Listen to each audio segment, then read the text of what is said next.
شراب کی حالت میں کیا طلاق ہو جاتی ہے؟ شراب پینے کے بعد بے ہوشی کی حالت میں طلاق دینے سے کیا طلاق واقع ہو جاتی ہے یا نہیں؟ شمس الاسلام بنگلہ دیش. کسی نے خود سے شراب پی ہے تو وہ معذور نہیں ہے، شریعت میں وہ تمام احکام کا مکلف ہے. وہ اگر کسی کو قتل کر دے گا تو قاتل کو قتل کیا جائے گا، حالانکہ قتل جو ہے نا معمولی سے شبہ سے قصاص کو ساقط کر دیتا ہے، لیکن قتل کا جرم بھی معاف نہیں ہے. شراب پینے کے بعد آپ طلاق دے دیتے ہیں تو وہ بھی معاف نہیں ہے اگر خود سے کسی نے شراب پی ہو. اور اگر خود سے نہیں پی ہے، کسی نے زبردستی پلا دی ہے یا کسی بیماری کی وجہ سے ڈاکٹر نے اس کو کوئی ایسی چیز پلائی جس سے نشہ چڑھ گیا، تو وہ چونکہ اس پینے میں معذور ہے لہذا پھر اس کی طلاق واقع نہیں ہوتی. لوگ یہ کہتے ہیں کہ شراب تو اس نے پی ہے اور نشے میں بیوی کو طلاق دے دی تو اس کے جرم کی سزا اس کو کیوں دی جا رہی ہے؟ دیکھیں، طلاق میں یہ نہیں دیکھا جاتا کہ جرم کون کر رہا ہے، طلاق میں طلاق کے الفاظ دیکھے جاتے ہیں. اور ویسے بھی کوئی نارمل آدمی بیٹھے بیٹھے بیوی کو طلاق دے دے تو گھر تو عورت کا بھی تباہ ہوتا ہے نا، لیکن طلاق بہرحال ہو جاتی ہے. تو اسلام نے طلاق کے مسائل میں یہ نہیں دیکھا کہ عورت کو نقصان ہو رہا ہے یا نہیں ہو رہا، اس میں کیا حکمتیں مصلحتیں یہ بھی ٹاپک نہیں ہے. اسلام نے طلاق میں الفاظ کو فوکس کیا ہے کہ طلاق کا لفظ جب کوئی زبان سے نکالے گا اور شرعاً وہ مکلف ہوگا. ہاں،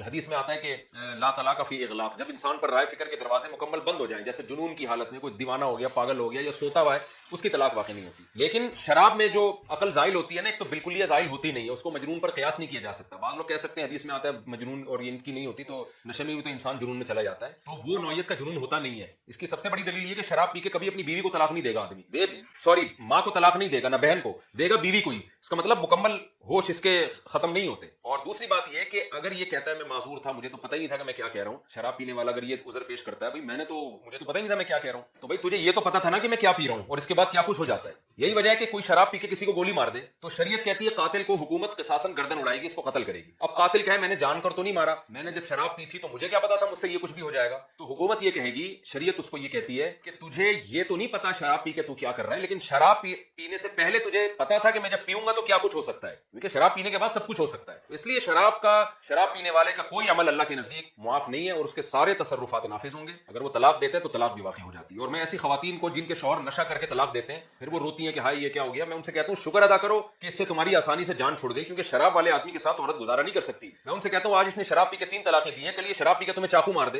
اور کہے کہ میں تو ہوش میں نہیں تھا، تو شکر کرو سستے میں تمہاری جان چھوڑ گئی ہے. اس لیے اگر کوئی خود سے شراب پیتا ہے، نشہ کرتا ہے اور طلاقیں دے دیتا ہے تو وہ طلاقیں بہرحال واقع ہو جاتی ہیں.